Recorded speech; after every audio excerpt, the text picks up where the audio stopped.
আজ বহুদিন পর সে আবার এলো। কিন্তু জানো, তার ফিরে আসায় আমার মুখের হাসি আসেনি।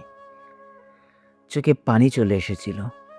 কারণ তাকে দেখে আবার মনে পড়ে গেল, একসময় সত্যিই একটা মানুষ তাকে মন থেকে চেয়েছিল। অভিনয় করে না, সময় কাটানোর জন্য না, একদম সত্যিই ভালোবেসেছিল। আমি তাকে শুধু পছন্দ করিনি, নিজের দোয়ার মধ্যে রেখেছিলাম। তার হাসিতে নিজের সুখ খুঁজেছিলাম।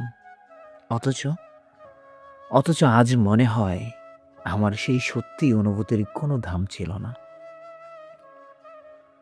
হয়তো সে ভুলে গেছে, কিন্তু একটা মানুষ ছিল যে তাকে মন থেকে নিজের করে চেয়েছিল। আর সেই মানুষটা আজও মাঝে মাঝে চুপ করে কাঁদে।